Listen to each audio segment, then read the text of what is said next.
हम कोशिश करेंगे कि धीरे-धीरे एक-एक कदम हम सब साथ मिलकर आगे बढ़ाएँगे, तो हमें इसमें ज़रूर विजय प्राप्त होगी।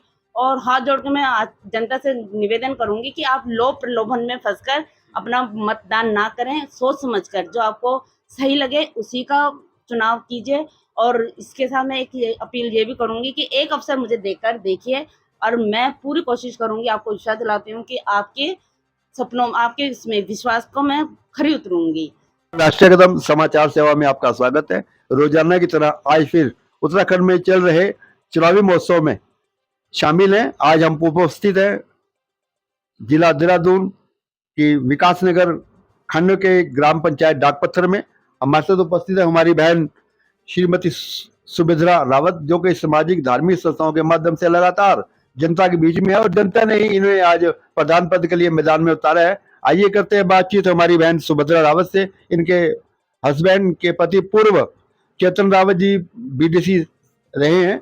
आइए करते हैं बातचीत के किस प्रकार आप चुनाव में उतरे और किस प्रकार की अपील यहाँ की जनता से, यहाँ की जागरूक मतदाताओं से करेगी हमारी बहन सुभद्रा रावत, प्रधान पद की प्रत्याशी ग्राम पंचायत डाकपत्थर से। नमस्कार, मैं सुभद्रा रावत। मैं ग्राम पंचायत चुनाव से प्रधान पद के लिए आवेदन कर रही हूँ।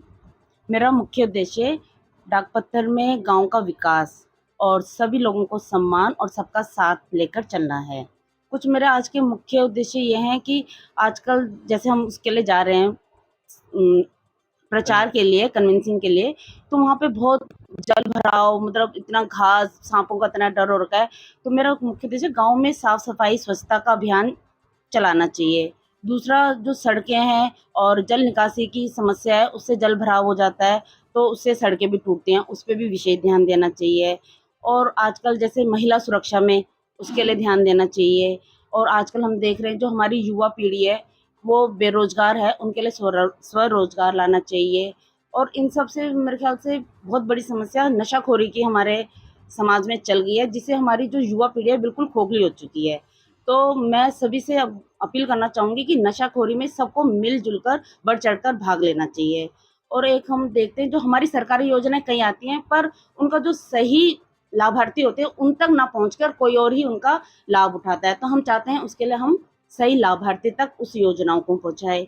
और वैसे तो मेरे ज़्यादा इसका एक्सपीरियंस नहीं है, पर मैं मतलब अगर आई इस चुनाव में प्रधान पद जीती, तो मैं चाहूँगी कि मैं इन सभी मुद्दों को उठाऊँ।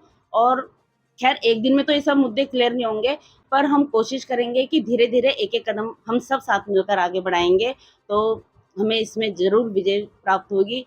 और हाथ जोड़ के मैं आज जनता से निवेदन करूँगी कि आप लोभ प्रलोभन में फँसकर अपना मतदान ना करें, सोच समझ कर जो आपको सही लगे उसी का चुनाव कीजिए। और इसके साथ मैं एक ये अपील ये भी करूँगी कि एक अवसर मुझे देकर देखिए, और मैं पूरी कोशिश करूँगी, आपको विश्वास दिलाती हूँ कि आपके सपनों, आपके इसमें विश्वास को मैं खरी उतरूँगी।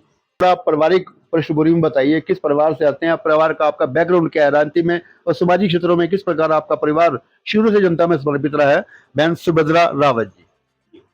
जी, सबसे पहले तो मैं बताऊँगी कि जब आंदोलन चला था, तो मेरी सास भी इसमें बहुत बढ़-चढ़ कर भाग लिया, तो हमारा पुराने से ही इनमें हिस्सा रहा है। और जो मेरे पति हैं, वो भी आंदोलनकारी रहे हैं, और अपने ज़माने में स्कूल में भी उन्होंने, कॉलेज में भी बागडोर सँभाली है इस चीज़ की।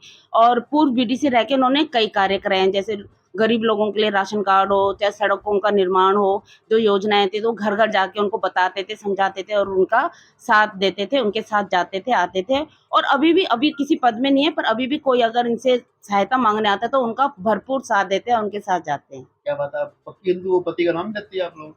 मेरे पति का नाम है चेतन रावत, सब जानते हैं। इसी के साथ मैं आप सबका धन्यवाद करती हूँ। जय उत्तराखंड, जय भारत, जय हिंद, जय ग्राम पंचायत। धन्यवाद।